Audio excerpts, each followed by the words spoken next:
Price lord Jesus. ಯೇಸು ಕ್ರಿಸ್ತನ ಪ್ರೀತಿಯುಳ್ಳ ಪರಿಶುದ್ಧವಾದ ನಾಮದಲ್ಲಿ ಮತ್ತೊಂದು ದಿವಸ ನಿಮ್ಮೆಲ್ಲರನ್ನ ವಾಕ್ಯದ ಗೂಢಾರ್ಥಗಳನ್ನು ಸತ್ಯಾರ್ಥಗಳನ್ನು ಅರಿಯುವುದಕ್ಕಾಗಿ ಸ್ವಾಗತ ಮಾಡುತ್ತೇನೆ. ಈ ರೀತಿಯಾಗಿ ಅನುದಿನವೂ ದೇವರ ಸಮ್ಮುಖದಲ್ಲಿ ಬರುವುದು, ವಾಕ್ಯವನ್ನು ಧ್ಯಾನಿಸುವುದು, ಪ್ರಾರ್ಥಿಸುವುದು ಬಹಳ ಬಹಳ ಪ್ರಾಮುಖ್ಯವಾದಂಥ ವಿಚಾರವಾಗಿದೆ. ಅದು ದೈವಿಕತೆಗೆ ನಮ್ಮನ್ನು ನಡೆಸುವುದಕ್ಕೂ ಈ ಲೋಕಯಾತ್ರೆಯಲ್ಲಿ ನಮ್ಮನ್ನು ದೇವರ ಸ್ವರೂಪಕ್ಕೆ ಬದಲಾಯಿಸುವುದಕ್ಕೂ ಅದು ನಮಗೆ ಸಹಾಯವಾಗುತ್ತದೆ. ನಾವೊಂದು ತೆಲುಗು ಹಾಡನ್ನು ನಾವು ಕೇಳಿರುತ್ತೇವೆ. ಕೆಲವರು ತೆಲುಗು ಹಾಡು ಗೊತ್ತಿರುವಂಥವರಿಗೆ, ಮಾರಾಲಿ ಮಾರಾಲಿ ನೀ ಮನಸ್ಸೇ ಮಾರಾಲಿ, ಮಾರಿನ ಮನಸ್ಸು ದೇವನಿಗಿಸ್ತೆ ಫಲಿತಂ ಉಂಟುಂದಿ ಅಂತ ಒಂದು ಹಾಡಿದೆ. ಆ ಹಾಡಿನ ಅರ್ಥ ಏನೆಂದರೆ, ಮಾರ್ಪಡಬೇಕು, ನಿನ್ನ ಮನಸ್ಸು ಮಾರ್ಪಡಬೇಕು, ಮಾರ್ಪಟ್ಟ ನಿನ್ನ ಮನಸ್ಸನ್ನು ದೇವರಿಗೆ ಕೊಟ್ಟರೆ ಪ್ರತಿಫಲವು ನಿನಗೆ ಸಿಗುತ್ತದೆ ಅಂತ ಆ ಹಾಡಿನ ಅರ್ಥವಾಗಿದೆ. ನಾವು ದೇವರ ವಾಕ್ಯವನ್ನು ಅನೇಕ ಸಾರಿ ಕೇಳುತ್ತಾ ಇರುತ್ತೇವೆ, ದೇವರ ಪ್ರಸನ್ನತೆಗೆ ಬರುತ್ತಾ ಇರುತ್ತೇವೆ. ನಾನು ಯೇಸುವನ್ನು ನಂಬಿದ್ದೇನೆ, ನಾನು ದೇವರ ಮಗನು ಅಂತ ಹೇಳಿಕೊಳ್ಳುತ್ತಾ ಇದ್ದು ನಮ್ಮ ಮನಸ್ಸು ಮಾರ್ಪಟ್ಟಿಲ್ಲವಾದರೆ ದೇವರಿಗೆ ಅದು ಇಷ್ಟವಾಗುವುದಿಲ್ಲ. ದೇವರಿಗೆ ಹೊರಗಿನ ತೋರ್ಪಡಿಕೆ ಅಲ್ಲ ಮಾರ್ಪಡಬೇಕಾಗಿರುವುದು, ಒಳಗಿನ ನಮ್ಮ ಮನಸ್ಸು ಬದಲಾಗಬೇಕು, ನಮ್ಮ ಜೀವಿತ ಬದಲಾಗಬೇಕು. ಈ ದಿನ ನಾವು ಒಂದು ವ್ಯಕ್ತಿಯನ್ನ ಬೈಬಲಿಂದ ನೋಡುತ್ತಾ ಇದ್ದೇವೆ.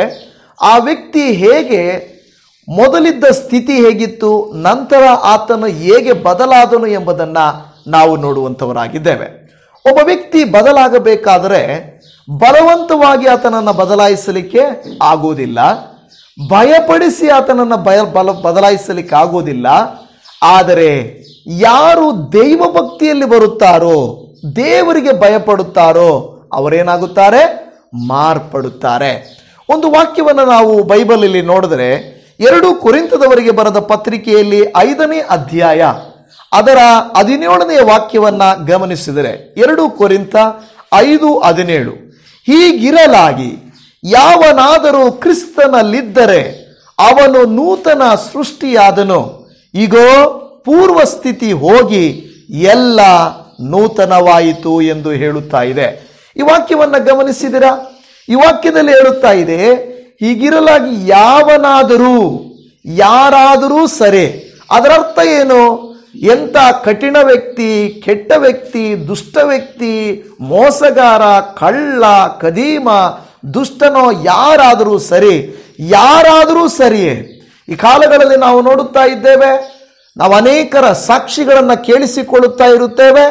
ಅನೇಕರು ಕುಡುಕರಾಗಿದ್ದಾರೆ, ಬದಲಾಗಿದ್ದಾರೆ, ಕಳ್ಳರಾಗಿದ್ದರು, ಬದಲಾಗಿದ್ದರು, ಕೆಟ್ಟವರಾಗಿದ್ದರು, ಬದಲಾದರು.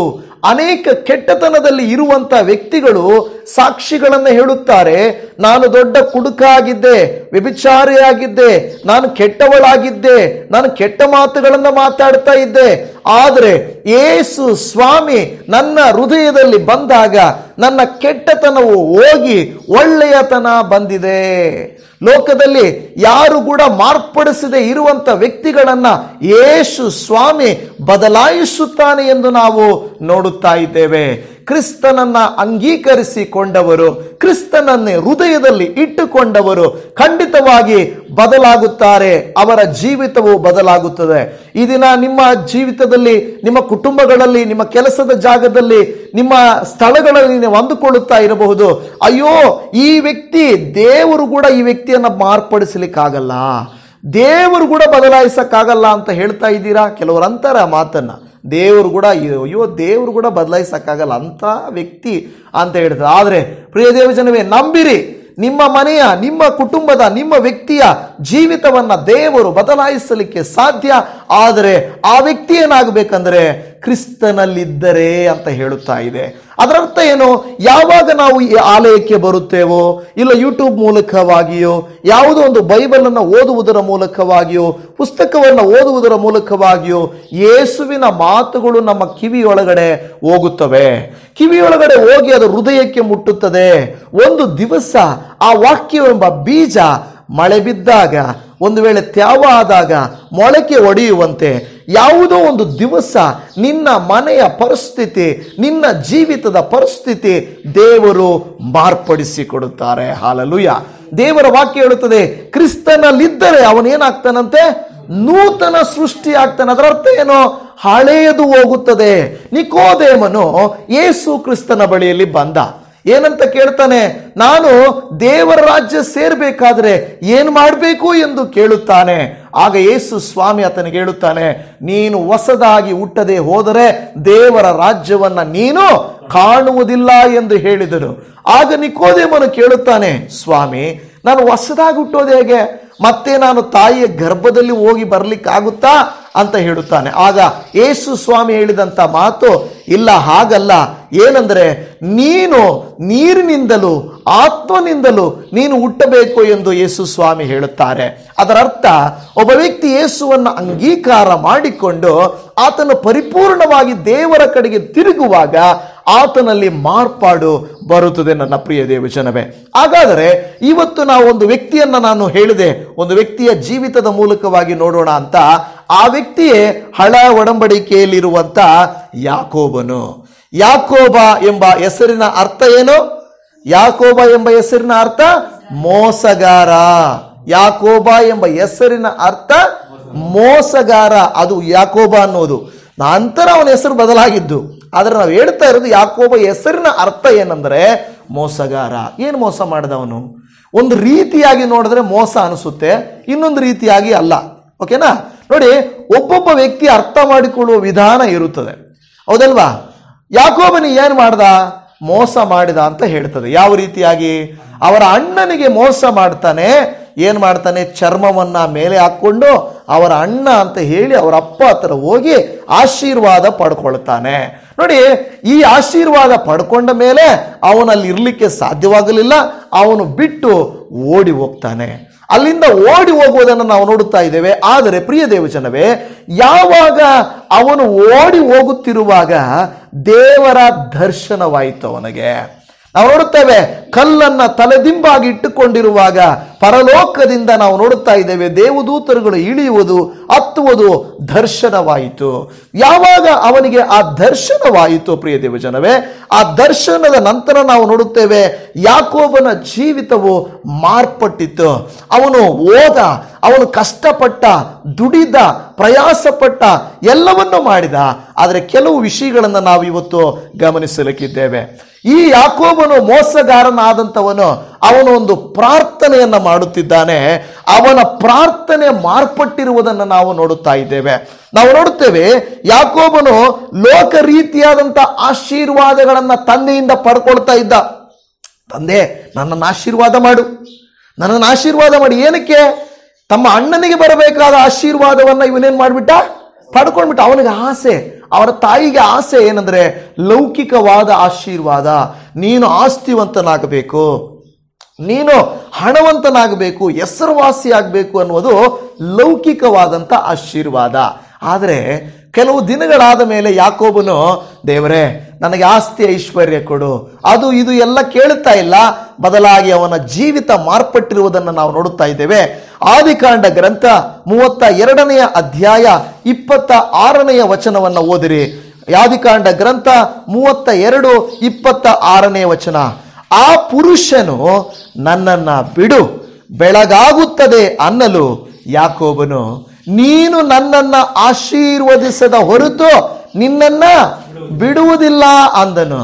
ಈಗ ನೀವು ಗಮನಿಸಿರಬಹುದು, ಈ ವಾಕ್ಯದಷ್ಟರಲ್ಲಿ ಯಾಕೋಬನಿಗೆ ಆಸ್ತಿ ಇದೆ. ಇನ್ನೂ ಏನು ಆಸ್ತಿ ಅವನು ಕೇಳುತ್ತಿಲ್ಲ. ಆದರೆ ಅವನು ಕೇಳುತ್ತಿರುವುದು ಆತ್ಮೀಕವಾದ ಆಶೀರ್ವಾದ. ಗಮನಿಸಿರಿ, ಲೌಕಿಕವಾದ ಆಶೀರ್ವಾದ ಮುಖ್ಯವಲ್ಲ, ಬದಲಾಗಿ ಆತ್ಮೀಕ ಆಶೀರ್ವಾದ ಮುಖ್ಯ. ಅವನ ಹತ್ರ ಹೆಚ್ಚು ಒಂದು ಆಸ್ತಿ ಇದೆ, ಐಶ್ವರ್ಯ ಇದೆ. ಈಗ ಅವನು ಆಸ್ತಿ ಐಶ್ವರ್ಯಕ್ಕಾಗಿ ಕೇಳುತ್ತಿಲ್ಲ, ಬದಲಾಗಿ ದೇವರ ಹತ್ರ ಕೇಳ್ತಾ ಇದ್ದಾನೆ, ದೇವರೇ ನನ್ನನ್ನ ನೀನು ಆಶೀರ್ವದಿಸು. ಹಣದಿಂದಲ್ಲ, ಆಸ್ತಿಯಿಂದಲ್ಲ, ಅಧಿಕಾರದಿಂದಲ್ಲ, ಲೌಕಿಕ ಮನುಷ್ಯರ ದೃಷ್ಟಿಯಿಂದಲ್ಲ, ಬದಲಾಗಿ ಪರಲೋಕದ ಆಶೀರ್ವಾದ ಬೇಕು ನನಗೆ. ನೋಡಿ, ಮೋಸಗಾರನಾದಂಥ ಈ ವ್ಯಕ್ತಿಯು ಪ್ರಾರ್ಥಿಸುತ್ತಿರುವ ಪ್ರಾರ್ಥನೆ ಮಾತ್ರ, ದೇವರೇ ನನಗೆ ಪರಲೋಕದ ಆಶೀರ್ವಾದ ಬೇಕಪ್ಪ, ನೀನು ನನ್ನನ್ನು ಆಶೀರ್ವದಿಸದ ಹೊರತು ನಾನು ನಿನ್ನನ್ನು ಬಿಡುವುದಿಲ್ಲ ಎಂದು ಹೇಳುವುದನ್ನು ನಾವು ನೋಡುತ್ತಾ ಇದ್ದೇವೆ ನನ್ನ ಪ್ರಿಯ ದೇವಜನವೇ. ಅನಂತರವಾಗಿ ನಾವು ನೋಡುತ್ತೇವೆ, ಯಾಕೋಬ ಎಂಬ ಹೆಸರು ಅವನಿಗಿತ್ತು.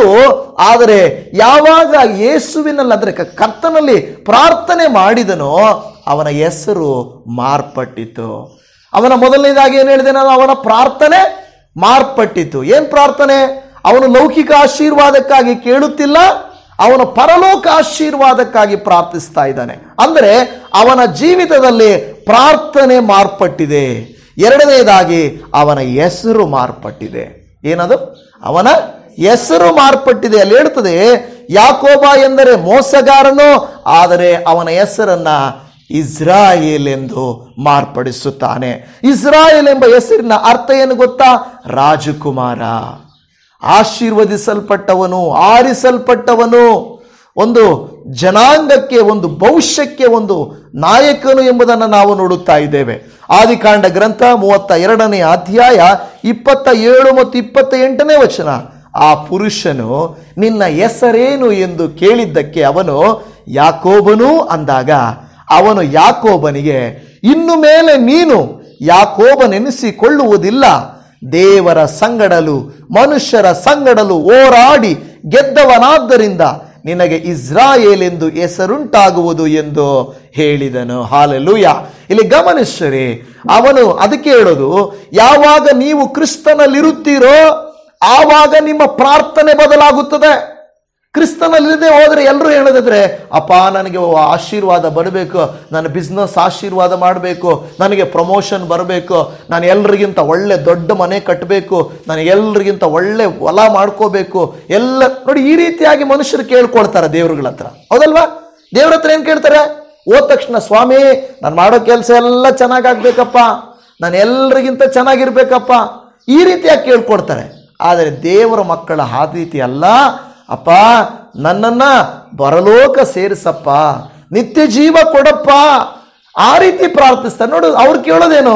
ಇಲ್ಲಿ ನಾವು ಕೇಳ್ತಾ ಇಲ್ಲ, ಇದು ಕೇಳ್ತಾ ಇಲ್ಲ. ನಾವು ಕೇಳೋದು ನಮ್ಮ ಮಕ್ಕಳು, ಅವರ ಮೊಮ್ಮಕ್ಕಳು, ಅವರ ಭವಿಷ್ಯ ಆಶೀರ್ವದಿಸಲ್ಪಡಲಿ, ನನ್ನ ಸಂತಾನವು ಆಶೀರ್ವದಿಸಲ್ಪಡಲಿ, ನನ್ನ ಕುಟುಂಬವು ಆಶೀರ್ವದಿಸಲ್ಪಡಲಿ, ನಾವು ಪರಲೋಕ ಸೇರಬೇಕು, ಪಾಪ ಪರಿಹಾರ ಆಗಬೇಕು, ಇದನ್ನ ಪ್ರಾರ್ಥಿಸ್ತಾರೆ. ಕ್ರಿಸ್ತನಲ್ಲಿರುವವರು ಪ್ರಾರ್ಥಿಸುವುದು ಬೇರೆ, ಕ್ರಿಸ್ತನನ್ನು ಅರಿಯದೆ ಪ್ರಾರ್ಥಿಸುವುದು ಬೇರೆ.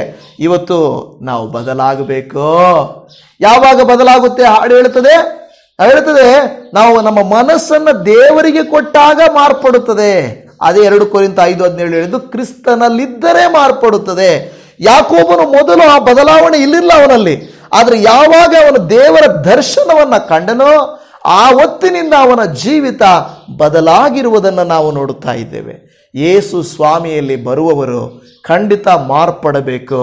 ಅವರ ಮಾತು ಬದಲಾಗುತ್ತದೆ, ಅವರ ಮನಸ್ಸು ಬದಲಾಗುತ್ತದೆ, ಅವರ ಕುಟುಂಬ ಬದಲಾಗುತ್ತದೆ, ಅವರ ಜೀವಿತ ಬದಲಾಗುತ್ತದೆ, ಅವರ ಎಲ್ಲ ಕ್ರಿಯೆಗಳು, ನಡತೆಗಳು ಬದಲಾಗುತ್ತವೆ.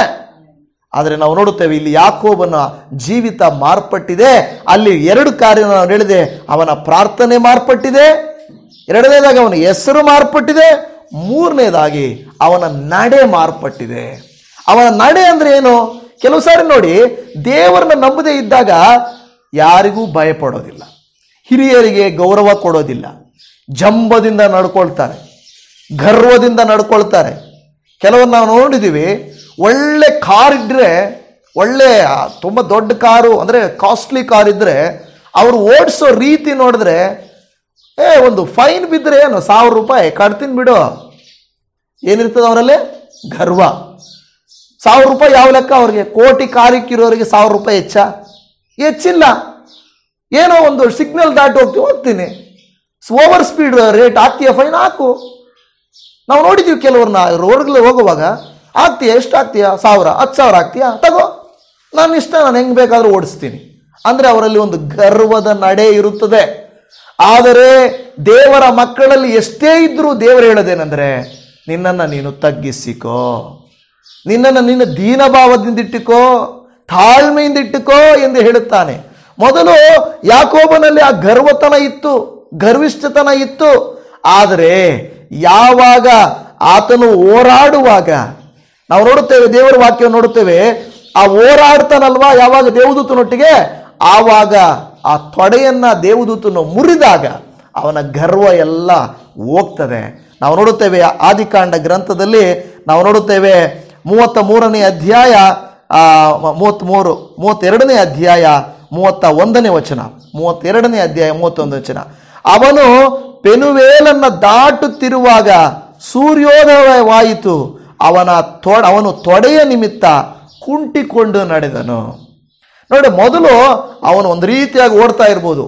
ನೋಡಿ, ಎಷ್ಟೋ ಜನ ಫೈಲ್ವಾನ್ಗಳಿರ್ತಾರೆ ಅಲ್ವಾ, ಫೈಲ್ವಾನ್ಗಳಿರ್ತಾರೆ, ಕುಸ್ತಿ ಮಾಡೋರು, ಬಾಕ್ಸಿಂಗ್ ಮಾಡೋರು, ರೆಸಲಿಂಗ್ ಮಾಡೋರು. ಇವರೆಲ್ಲ ಏನು ಮಾಡ್ತಾರೆ ಅಂದರೆ, ಚೆನ್ನಾಗಿ ವಯಸ್ಸಲ್ಲಿರುವಾಗ ತುಂಬ ಒಂಥರ ಗರ್ವವಾಗಿ ನಾನೇ ವಿನ್ನರ್, ನಾನೇ ಪಟ್ಟ, ನಾನೇ ಇದು ಅಂತ ಓಡಾಡ್ತಾ ಇರ್ತಾರೆ. ವಯಸ್ಸಾದ್ಮೇಲೆ ನಾನು ಮೊನ್ನೆ ಯಾರ್ದೋ ನೋಡ್ತಾ ಇದ್ದೆ, ಮೊಹಮ್ಮದ್ ಅಲಿ ಎನ್ನುವಂಥವ್ರನ್ನ ಯಾರನ್ನೋ ನೋಡ್ತಾ ಇದ್ದೆ. ಮೊಹಮ್ಮದ್ ಅಲಿ ಅನ್ನುವಂಥದ್ದು ಬಾಕ್ಸಿಂಗಲ್ಲಿ ಒಂದು ಒಳ್ಳೆಯ ಫೇಮಸ್ ಆದಂಥ ವ್ಯಕ್ತಿ. ಆದರೆ ವಯಸ್ಸಾಗಿದೆ, ಈಗ ಕೋಲ್ ಹಿಡ್ಕೊಂಡು ನಡೀತಾ ಇದ್ದಾನೆ, ಕುಂಟ್ಕೊಂಡು ನಡೀತಾ ಇದ್ದಾನೆ, ಮತ್ತು ಶೇಕ್ ಆಗ್ತಾ ಇದ್ದಾರೆ, ಹಿಂಗೆ ಶೇಕ್ ಆಗ್ತಾ ಇದ್ದಾರೆ.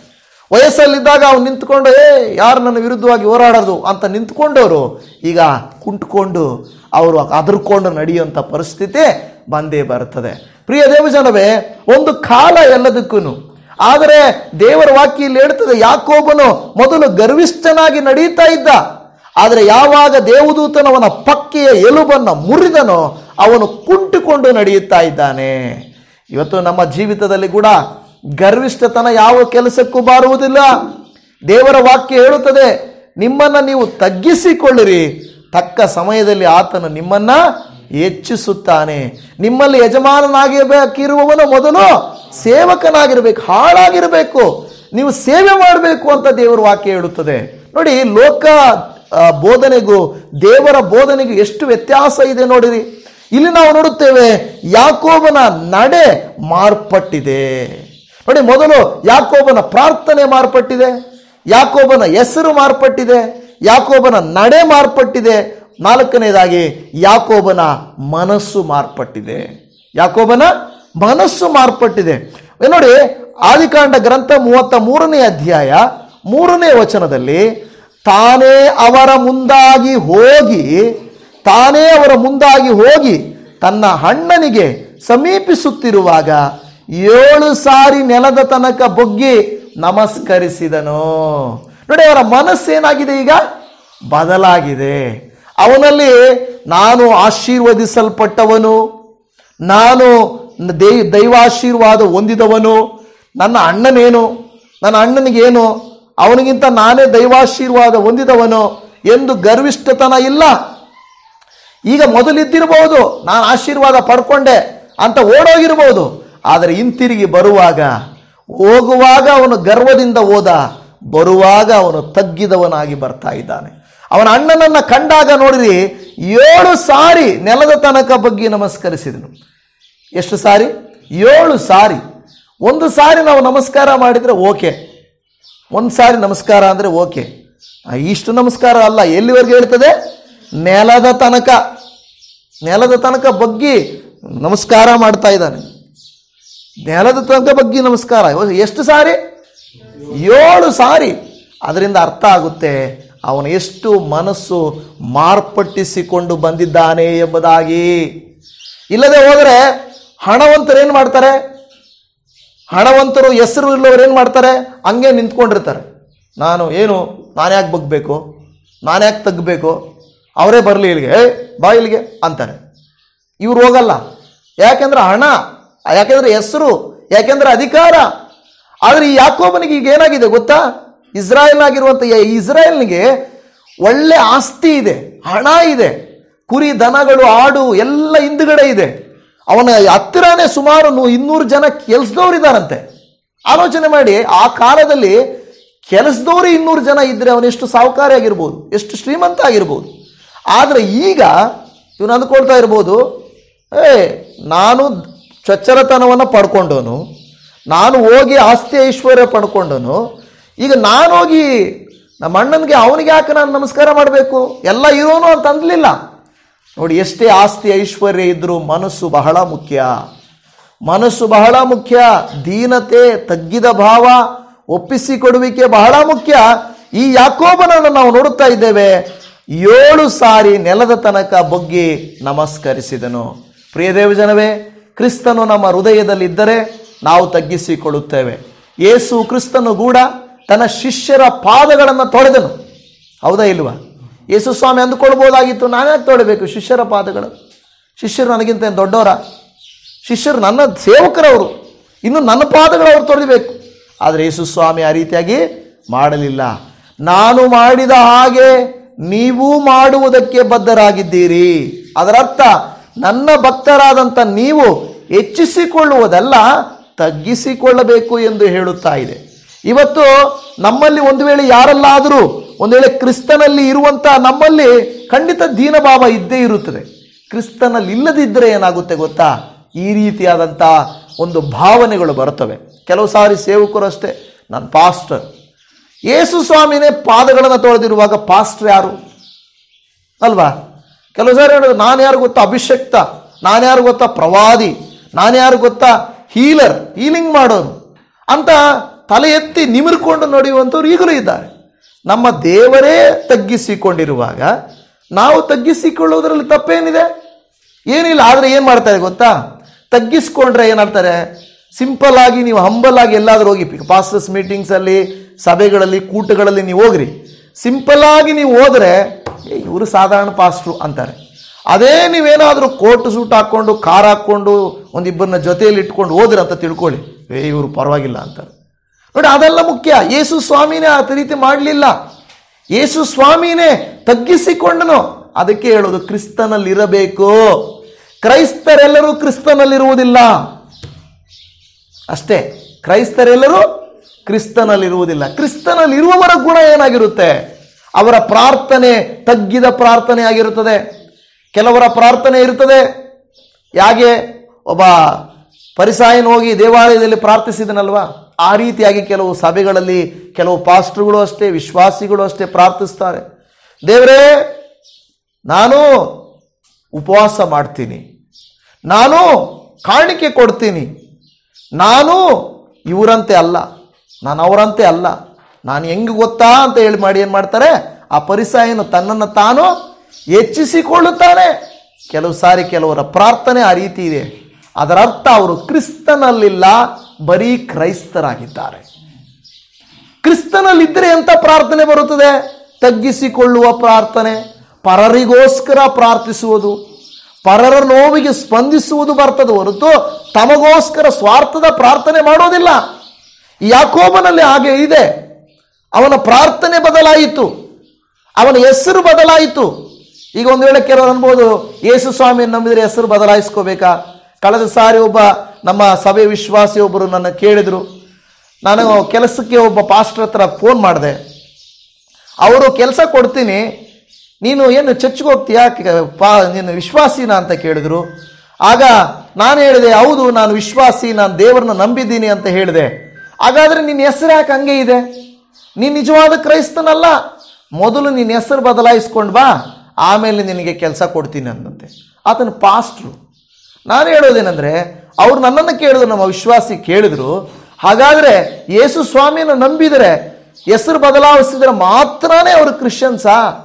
ಹಾಗಾದರೆ ಹೆಸರು ಬದಲಾಯಿಸ್ಕೊಂಡು ಮನಸ್ಸು ಬದಲಾಗದೆ ಹೋದರೆ, ಜೀವನ ಬದಲಾಗದೆ ಹೋದರೆ, ಮಾತು ಬದಲಾಗದೆ ಹೋದರೆ, ಪ್ರಾರ್ಥನೆ ಬದಲಾಗದೆ ಹೋದರೆ ಅದು ಪರವಾಗಿಲ್ವಾ? ಹೆಸರು ಮಾತ್ರ ಕಾಣಿಸ್ಬೇಕು.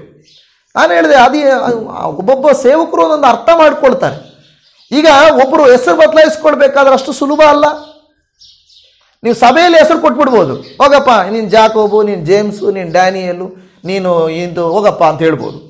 ಆದರೆ ಸರ್ಟಿಫಿಕೇಟಲ್ಲಿ ಬರಬೇಕಾದ್ರೆ ಅಷ್ಟು ಸುಲಭ ಅಲ್ಲ ಅದು. ಸರ್ಟಿಫಿಕೇಟಲ್ಲಿ ಹೆಸರಿರೋರೆಲ್ಲರೂ, ನಾನು ಹೇಳ್ತಾ ಇರ್ತಾನೆ, ನನಗೆ ಗೊತ್ತಿರುವಂಥ ಒಬ್ಬ ಒಬ್ಬ ವ್ಯಕ್ತಿ ಇದ್ದಾನೆ. ನಾನು ಹೋಟ್ಲಲ್ಲಿ ಕೆಲಸ ಮಾಡ್ತಾ ಇದ್ದಾಗ ನಮ್ಮ ಜೊತೆ ಇದ್ದರು ಸೂಪರ್ವೈಸರ್, ನಮಗಿಂತ ಹೈಯರ್ ಅಥಾರಿಟಿ. ನಾನು ಹೇಳಿದ, ನನ್ನ ಹೆಸರು ರಮೇಶ್ ಇದೆ, ನಾನು ದೇವರಿಗೆ ಭಯಪಡಲಿಕ್ಕೆ ನಾನು ಆಲೋಚನೆ ಮಾಡ್ತೇನೆ. ಆದರೆ ಅದೇ ಇದರಲ್ಲಿ ಒಬ್ಬ ಕ್ರಿಶ್ಚಿಯನ್ ಇದ್ದಾನೆ, ಆತನ ನೋಡುವಾಗ ಸ್ಮೋಕ್ ಮಾಡ್ತಾನೆ, ಡ್ರಿಂಕ್ಸ್ ಮಾಡ್ತಾನೆ, ಕೆಟ್ಟ ಮಾತುಗಳು ಬೈತಾನೆ. ಆತನ ಹೆಸರು ಮಾತ್ರ ಕ್ರಿಶ್ಚಿಯನ್ನು, ಆದರೆ ಆತನ ನಡವಳಿಕೆ ಎಲ್ಲ ಚೇಂಜ್. ಆದರೆ ನನ್ನ ಹೆಸರು ಇದೇ ಇದೆ, ಆದರೆ ನನ್ನ ನಡವಳಿಕೆ ಎಲ್ಲ ಬೇರೆ ಇದೆ. ಏನಪ್ಪ ಹಿಂಗೆ ನೀವು ಅಂತ ಹೇಳಿ ನಮ್ಮನ್ನು ಕೇಳ್ತಾ ಇದ್ರು. ನೋಡಿ, ಹೆಸರು ಬದಲಾವಣೆ ಮುಖ್ಯ ಅಲ್ಲ. ಹೆಸರು ಯಾರ್ದು ಬೇಕಾದರೂ ಬದಲಾವಣೆ ಆಗ್ಬೋದು. ಆದರೆ ದೇವರು ಕೋಳ್ಕೊಳ್ಳೋದು ನಿನ್ನ ಬಟ್ಟೆ ಬದಲಾಗೋದಲ್ಲ, ನಿನ್ನ ಹೆಸರು ಬದಲಾಗೋದಲ್ಲ, ನಿನ್ನ ಸ್ಥಿತಿಗತಿ ಬದಲಾಗೋದಲ್ಲ. ಬದಲಾಗಿ ಆಳವಾಗಿ ಬದಲಾಗಬೇಕು. ಅದು ಮಾರ್ಪಾಡಾಗಬೇಕು. ಅದು ಮಾರ್ಪಾಡಾಗುವುದು ಹೇಗೆ ಆಗುತ್ತದೆ? ಕ್ರಿಸ್ತನಲ್ಲಿದ್ದರೆ, ದೇವರಲ್ಲಿದ್ದರೆ. ಹಳೆ ಒಡಂಬಡಿಕೆಯಲ್ಲಿ ಅವರು ದೇವರಲ್ಲಿದ್ದರು, ಹೊಸ ಒಡಂಬಡಿಕೆಯಲ್ಲಿ ಕ್ರಿಸ್ತನಲ್ಲಿದ್ದರು. ಅನೇಕ ಜನರು ಬದಲಾಗಿರುವುದನ್ನು ನಾವು ನೋಡುತ್ತಾ ಇದ್ದೇವೆ. ಜಕ್ಕಾಯನೊಬ್ಬ ವ್ಯಕ್ತಿ ಇದ್ದ, ಅವನು ಸುಂಕ ವಸೂಲಿ ಮಾಡುವವನು. ಸುಂಕ ವಸೂಲಿ ಮಾಡೋದಂದ್ರೆ ಏನು? ಟ್ಯಾಕ್ಸ್ ಕಲೆಕ್ಟ್ ಮಾಡೋದು. ಅವರು ಒಂದಕ್ಕೆ ಎರಡು ಮಾಡಿಬಿಡ್ತಾ ಇದ್ರು. ಯಾಕೆಂದ್ರೆ ಅವನ ಮಾತಲ್ಲೇ ಗೊತ್ತಾಗುತ್ತೆ. ಸುಳ್ಳಾಗಿ ಮೋಸಕರವಾಗಿ ಅವನೇನ್ ಮಾಡ್ತಾ ಇದ್ದ? ಟ್ಯಾಕ್ಸ್ ಅನ್ನ ಕಲೆಕ್ಟ್ ಮಾಡ್ತಾ ಇದ್ದ. ಯೇಸು ಸ್ವಾಮಿ ಯಾವಾಗ ಅವರ ಮನೆಯಲ್ಲಿ ಹೋದನೋ, ಯಾವಾಗ ಜಕ್ಕಾಯನು ಯೇಸುವನ್ನ ತನ್ನ ಮನೆಗೆ ಸೇರಿಸಿಕೊಂಡನೋ, ಆಗ ಯೇಸು ಸ್ವಾಮಿ ಹೇಳುತ್ತಾರೆ, ಈ ಮನೆಗೆ ಇವತ್ತು ರಕ್ಷಣೆಯಾಯಿತು. ಯಾವಾಗ ಕ್ರಿಸ್ತನು ನಿಮ್ಮ ಮನೆಯನ್ನು ಪ್ರವೇಶಿಸುತ್ತಾನೋ, ಯಾವಾಗ ಯೇಸು ಸ್ವಾಮಿ ನಿಮ್ಮ ಮನಸ್ಸನ್ನು ಪ್ರವೇಶಿಸುತ್ತಾನೋ, ಆಗ ನಿಮ್ಮ ಮನಸ್ಸು, ನಿಮ್ಮ ಮನೆ, ನಿಮ್ಮ ಜೀವಿತ ಬದಲಾಗುತ್ತದೆ. ಹಾಗಾದ್ರೆ ನಮ್ಮ ಮನಸ್ಸು ಬದಲಾಗಿದೆ ಅಂದರೆ ಕ್ರಿಸ್ತನಿದ್ದಾನಂತ ಅರ್ಥ. ಬದಲಾಗಲಿಲ್ಲವಾದರೆ ನಮ್ಮ ಮನಸ್ಸು, ನಮ್ಮ ಜೀವಿತ ಬದಲಾಗಿಲ್ಲ ಅಂದ್ರೆ ಕ್ರಿಸ್ತನ್ ಇಲ್ಲ ಅಂತಾನೆ ಅರ್ಥ. ಜಕ್ಕಾಯನು ಹೇಳುತ್ತಾನೆ, ಸ್ವಾಮಿ, ನಾನೇನಾದರೂ ಯಾರಿಂದಾದರೂ ಕೆಟ್ಟದ್ದಾಗಿ ಮೋಸಕರವಾಗಿ ತೆಗೆದುಕೊಂಡಿದ್ದರೆ ನಾನು 4ರಷ್ಟು ಹಿಂತಿರುಗಿ ಅವರಿಗೆ ಕೊಟ್ಟು ಬಿಡುತ್ತೇನೆ. ನೋಡಿ, ಅದು ಬದಲಾವಣೆ, ರಿಯಲ್ ಟ್ರಾನ್ಸ್ಫಾರ್ಮೇಶನ್, ನಿಜವಾದ ಬದಲಾವಣೆ ಅನ್ನುವಂಥದ್ದು ನಾವು ನೋಡುತ್ತೇವೆ. ಜಕ್ಕಾಯನು ಮಾರ್ಪಟ್ಟನು. ಆಮೇಲೆ ಯೇಸು ಸ್ವಾಮಿ, ಜಕ್ಕಾಯ, ನಿನ್ನ ಹೆಸರು ಚೆನ್ನಾಗಿಲ್ಲ, ನೀನೀಗ ಬದಲಾಗಿದ್ಯಾ, ನನ್ನ ಹೆಸರು ಚೇಂಜ್ ಮಾಡ್ತೀನಿ ಅಂತ ಮಾಡಿದ್ರ? ಅವರಿಷ್ಟ ಹೆಸರು ಬದಲಾಯಿಸ್ಕೊಳ್ಳೋದು. ಒಂದು ನೋಡಿ, ಯಾಕೋಬನಿಗೆ ಇಸ್ರಾಯೇಲ್ ಎಂದು ಹೆಸರು ಬದಲಾಯಿಸಿದೆ, ಸೌಲನಿಗೆ ಪೌಲನೆಂಬ ಹೆಸರು ಬದಲಾಗಿದೆ, ಪೇತ್ರನಿಗೆ ಮೊದಲು ಸೀಮೋನ ಅಂತಿತ್ತು, ಪೇತ್ರ ಅಂತ ಕರೆದರು. ಬೇಕಾದ್ರೆ ಹೆಸರು ಬದಲಾಯಿಸ್ಕೊಳ್ಬಹುದು, ಅದೇನು ತೊಂದರೆ ಇಲ್ಲ. ಆದರೆ ದೇವರು ನೋಡೋದು ಹೆಸರು ಬದಲಾವಣೆ, ಬಟ್ಟೆ ಬದಲಾವಣೆ ಅಲ್ಲ, ನಮ್ಮ ಜೀವಿತ ಬದಲಾವಣೆಯನ್ನ ಕಾಣುವಂತವರಾಗಿದ್ದಾರೆ. ಹಾಲೆಲೂಯಾ. ಇವತ್ತು ನೋಡಿ, ಇವನ ನಡೆ ಮಾರ್ಪಟ್ಟಿದೆ, ಮನಸ್ಸು ಮಾರ್ಪಟ್ಟಿದೆ. ಯಾಕೋಬನು ತನ್ನ ಅಣ್ಣನ ಹತ್ತಿರ ಬಂದು 7 ಸಾರಿ ನೆಲದ ತನಕ ಬಗ್ಗಿ ನಮಸ್ಕರಿಸಿದನು ಎಂದು ನಾವು ನೋಡುತ್ತಾ ಇದ್ದೇವೆ. 5ನೇದಾಗಿ ಯಾಕೋಬನ ಮಾತು ಬದಲಾಗಿದೆ. ಯಾಕೋಬನ ಮಾತು ಬದಲಾಗಿದೆ. ಆದಿಕಾಂಡ ಗ್ರಂಥ 33ನೇ ಅಧ್ಯಾಯ 5 ಮತ್ತು 6ನೇ ವಚನವನ್ನು ನೋಡಿರಿ. ತರುವಾಯ ಏಸಾವನು ಕಣ್ಣೆತ್ತಿ ಆ ಸ್ತ್ರೀಯರನ್ನು ಮಕ್ಕಳನ್ನು ಕಂಡು, ನಿನ್ನ ಜೊತೆಯಲ್ಲಿರುವ ಇವರು ಯಾರೆಂದು ಕೇಳಲು, ಯಾಕೋಬನು ಅವನಿಗೆ, ದೇವರು ನಿನ್ನ ಸೇವಕನಿಗೆ ಅನುಗ್ರಹಿಸಿಕೊಟ್ಟ ಮಕ್ಕಳೇ ಇವರು ಎಂದು ಹೇಳಿದನು. ಆಗ ಅವರ ದಾಸಿಯರಿಬ್ಬರು ತಮ್ಮ ಮಕ್ಕಳನ್ನು ಕರ್ಕೊಂಡು ಹತ್ತಿರಕ್ಕೆ ಬಂದು ನಮಸ್ಕಾರ ಮಾಡಿದರು ಎಂದು ನಾವು ನೋಡುತ್ತಾ ಇದ್ದೇವೆ. ಇಲ್ಲಿ ಗಮನಿಸ್ತದೆ, ಏಸಾವನು ಕೇಳ್ತಾನೆ, ಯಾರಪ್ಪ ಇಷ್ಟು ಜನ ಇದ್ದಾರೆ, ಯಾರು ಇವರೆಲ್ಲ ಅಂತ ಕೇಳಿದಾಗ ಏಸಾವನ ಮಾತು ಹೆಂಗಿದೆ ನೋಡ್ರಿ. ದೇವರು ನನ್ನ ಮಕ್ಕಳು, ನಾನು ಸಂಪಾದನೆ ಮಾಡಿರೋದು. ಕೆಲವರು ಹೇಳ್ತಾರಲ್ಲ, ಹೆಂಗೆ ಇದನ್ನೆಲ್ಲ ಮಾಡಿದ್ರಿ, ಹೆಂಗಿಷ್ಟು ನೀವು ನಾನು ದುಡ್ದಿದ್ದೀನಿ, ರಾತ್ರಿ ಹಗಲು ಕಷ್ಟಪಟ್ಟಿದ್ದೀನಿ, ವ್ಯಾಪಾರ ಮಾಡಿದ್ದೀನಿ, ವ್ಯವಸಾಯ ಮಾಡಿದ್ದೀನಿ, ನಾನು ದುಡ್ದಿದ್ದು ನೋಡು, ನಾನು ಮಾಡಿದ್ದು ನನ್ನ ಮಕ್ಕಳಿಗೆ ಮಾಡಿಟ್ಟಿದ್ದೀನಿ. ಕೆಲವರು ಹೇಳೋದೇನೆಂದ್ರೆ ನಾನು. ಆದರೆ ಯಾಕೋಬನು ಏನು ಹೇಳ್ತಾ ಇದ್ದಾನೆ? ದೇವರು. ಅರ್ಥ ಆಯ್ತಾ? ನೋಡಿ, ಅವನ ಮನಸ್ಸು, ಅವನ ಮಾತು ಬದಲಾಗಲಿಕ್ಕೆ ಕಾರಣ ನಾನಲ್ಲ, ದೇವರು ನಿನ್ನ ಸೇವಕನಿಗೆ. ಅವನು ದೇವರಿಗೂ ಭಯಪಡ್ತಾ ಇದ್ದಾನೆ, ತನ್ನ ಅಣ್ಣನಿಗೂ ಭಯಪಡ್ತಾ ಇದ್ದಾನೆ. ನಡೆದರೆ ದೇವರು ನಿನ್ನ ಸೇವಕನ ಮೂಲಕ ಸೇವಕನಿಗೆ ಅನುಗ್ರಹಿಸಿಕೊಟ್ಟ ಮಕ್ಕಳೇ. ಇವತ್ತು ದೇವಜನವೇ, ನಾವು ಯೇಸು ಸ್ವಾಮಿಯನ್ನು ನಂಬಿದರೆ ನಮ್ಮ ಮಾತು ಬದಲಾಗಬೇಕು, ನಮ್ಮ ನಡೆ ಬದಲಾಗಬೇಕು, ನಮ್ಮ ಪ್ರಾರ್ಥನೆ ಬದಲಾಗಬೇಕು, ನಮ್ಮ ಜೀವಿತ ಬದಲಾಗಬೇಕು. ಅದೇ 2 ಕೊರಿಂಥ 5:17 ಹೇಳೋದು, ಕ್ರಿಸ್ತನಲ್ಲಿದ್ದರೆ ಅದೆಲ್ಲ ಬದಲಾವಣೆ ಬರುತ್ತದೆ ಎಂದು ಹೇಳುತ್ತದೆ.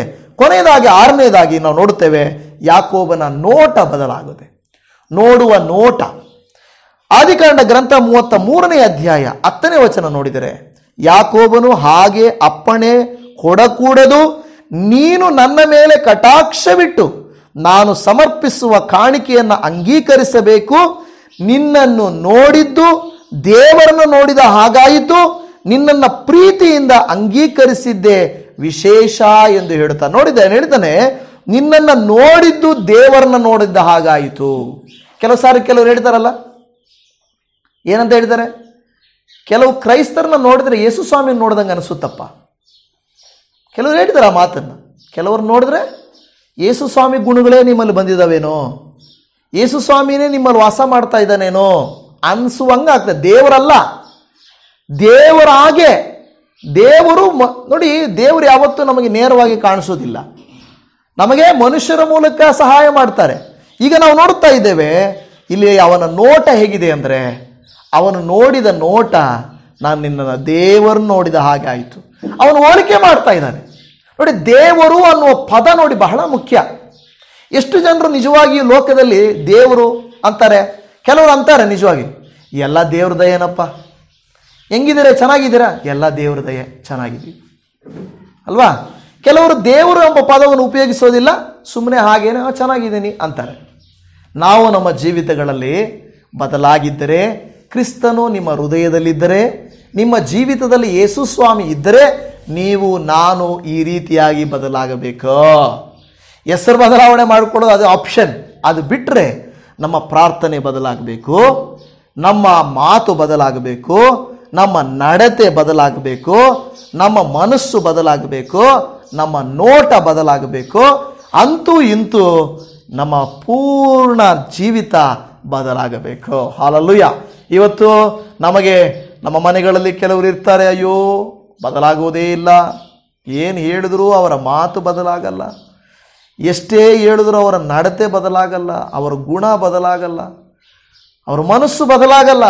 ಆದರೆ ನಾವು ಯೇಸು ಸ್ವಾಮಿಗೆ ಪ್ರಾರ್ಥನೆ ಮಾಡಬೇಕು. ಯೇಸು ಸ್ವಾಮಿ, ನನ್ನ ಗಂಡನ ಹೃದಯದಲ್ಲಿ ನೀನು ಬಾ, ನನ್ನ ಹೆಂಡತಿಯ ಹೃದಯದಲ್ಲಿ ನೀನು ಬಾ, ನನ್ನ ಮಕ್ಕಳ ಹೃದಯದಲ್ಲಿ ನೀನು ಬಾಪ, ನೀನು ವಾಸ ಮಾಡು ಕರ್ತನೆ.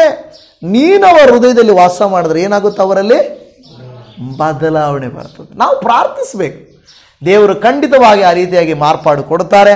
ನಾವು ನಮ್ಮ ತಲೆಗಳನ್ನು ಬಾಗಿಸಿ ಪ್ರಾರ್ಥನೆ ಮಾಡಿಕೊಳ್ಳೋಣ, ದೇವರಿಗೆ ಹೇಳೋಣ, ಕರ್ತನೆ ನೀನೇ ನನ್ನ ದೇವರು. ಇವತ್ತು ಯಾವನಾದರೂ ಕರ್ತನಲ್ಲಿದ್ದರೆ, ಕ್ರಿಸ್ತನಲ್ಲಿದ್ದರೆ ಅವನು ನೂತನ ಸೃಷ್ಟಿಯಾದನು ಎಂದು ನಿನ್ನ ವಾಕ್ಯವೇ ಹೇಳುತ್ತದಲ್ಲಪ್ಪ. ಇವತ್ತು ನಮ್ಮಲ್ಲಿ ನೀನು ಬಂದು ವಾಸ ಮಾಡು ದೇವರೇ. ಅನೇಕ ಕುಡುಕರು, ಕೆಟ್ಟವರು, ಕಷ್ಟದಲ್ಲಿ ಬಿದ್ದವರು ಕರ್ತನೆ ಅನೇಕರು ಯೇಸಪ್ಪ, ನಮ್ಮವರು ಕೆಲವರು ತುಂಬ ಸೋಮಾರಿಗಳಾಗಿದ್ದಾರೆ ಸ್ವಾಮಿ, ಕೆಲವರು ಕುಡುಕರಾಗಿದ್ದಾರೆ, ಕೆಲವರು ಕೆಟ್ಟವರಾಗೇ ಇದ್ದಾರೆ, ಕಠಿಣರಾಗಿದ್ದಾರೆ, ಕೆಲವರು ಕೋಪಿಷ್ಠರಾಗಿದ್ದಾರೆ ಸ್ವಾಮಿ. ಆದರೆ ದೇವರೇ, ಯಾವಾಗ ಯಾಕೋಬನು ದರ್ಶಿಸಿದನೋ, ನಿಮ್ಮಲ್ಲಿ ಬಂದನೋ, ಅವನ ಎಲ್ಲ ಜೀವಿತ ಮಾರ್ಪಟ್ಟಿದೆ ದೇವರೇ. ಅದೇ ರೀತಿಯಲ್ಲಿ ನಮ್ಮ ಮಕ್ಕಳು, ನಮ್ಮ ಮನೆಯವರು, ನಾವು ಕೆಲಸ ಮಾಡುವ ಜಾಗದಲ್ಲಿರುವ ವ್ಯಕ್ತಿಗಳು, ಅವರು ಶಾಂತ ಸ್ವರೂಪರಾಗಬೇಕು. ಅವರ ಮಾತು, ಮನಸ್ಸು, ಅವರ ನೋಟ, ಅವರ ಪ್ರಾರ್ಥನೆ, ಅವರ ಕುಟುಂಬ, ಅವರ ಜೀವಿತ ಎಲ್ಲವೂ ಮಾರ್ಪಡಬೇಕು ಯೇಸುವಿನ ನಾಮದಲ್ಲಿ. ಕರ್ತನೇ, ಯಾರು ನಿನ್ನಲ್ಲಿರುತ್ತಾರೋ ಅವರು ಮಾರ್ಪಡುತ್ತಾರೆ ಸ್ವಾಮಿ. ಯಾರು ನಿಮ್ಮಲ್ಲಿರುವುದಿಲ್ಲವೋ ಅವರ ಬದಲಾವಣೆ ಬರೋದಿಲ್ಲ. ಮಾರ್ಪಡಬೇಕು, ಮಾರ್ಪಡಬೇಕು. ಮಾರ್ಪಟ್ಟ ಮನಸ್ಸನ್ನು ದೇವರಿಗೆ ಕೊಟ್ಟಾಗ ಅದು ಫಲವನ್ನು ಕೊಡುತ್ತದೆ ಎಂದು ನಾವು ಹಾಡಿದ ಹಾಗೆ, ಕೇಳಿದ ಹಾಗೆ, ಯೇಸುವೇ, ಯಾಕೋಬನಾಗಿ ಕೆಟ್ಟವನಾಗಿ ಹೋದವನು ಇಸ್ರಾಯೇಲನಾಗಿ ಆಶೀರ್ವದಿಸಲ್ಪಟ್ಟು ಬಂದನು ಸ್ವಾಮಿ. ಕರ್ತನೇ, ಹೋಗುವಾಗ ಒಂಟಿಯಾಗಿ ಬರೀ ಕೋಲನ್ನು ಹಿಡ್ಕೊಂಡು ಅನಾಥನಂತೆ ಹೋದನು ಸ್ವಾಮಿ.